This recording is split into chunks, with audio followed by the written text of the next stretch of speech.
Stepney the Bluebell engine. Train stops play. "You are very lucky engines," said Stepney. "Your branch has got everything. It's long enough to give you a good run, and you have plenty of passengers. Then you've a quarry and a mine and some factories, so you need plenty of trucks.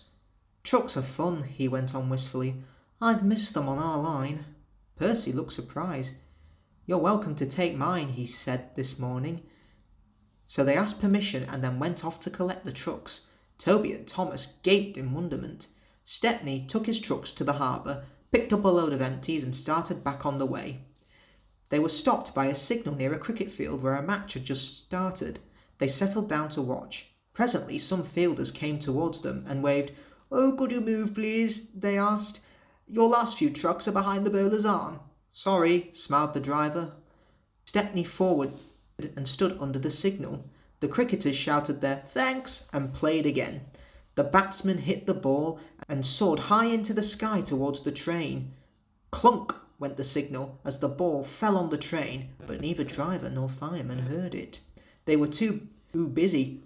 "Stop!" yelled the fielders, but Stepney didn't hear them. Come along," he puffed to the trucks and left the frantic fielders. "Our one and only ball!" cried the players. 4 of them piled into an ancient car. "Wake up, Caroline!" Caroline coughed crossly and reluctantly came to life, and they rolled out onto the road. Stepney wasn't hurrying. He had just crossed the river when Caroline soon came up behind him. "Toot, toot," she wailed. Road and rail ran side by side. The cricketers waved and shouted, but they were too far away for the fireman to recognise them or hear clearly what they said. "If those jokers want a race," the driver said, "they can have one." He advanced his regulator and Stepney drew ahead. Caroline wasn't happy at all. She rattled along at twice her usual speed. "Master shouldn't treat me like this," she grumbled. "This pace is too hot for my system. It'll fuse all my circuits." "Hurrah!" she exclaimed. "That silly train has run into a hole and we can't catch it. I can go home now." But she couldn't. Caroline nearly boiled with fury when the master made her climb a steep hill and run down to the station on the other side. Caroline arrived just as Stepney had shunted the trucks. His crew going off duty, the cricketers explained what had happened. The driver and fireman were surprised. The ball was nestled under some straw in the third truck from the van. "We're sorry," said the driver. "Oh, never mind, you couldn't help it. Now we'd best get back quickly." "That's just it," said the driver. "You'll never be quitting.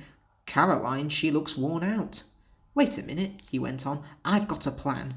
The driver spoke to the station master and the signalman, and they rolled Caroline onto a flat truck with a brake van coupled behind. The cricketers got in, and Stepney pulled the train back to the playing field in no time.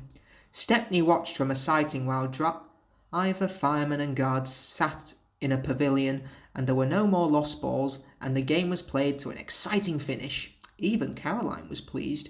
She doesn't think trains silly now. "They have their uses," she would say. "They can save the wear on a poor car's wheels."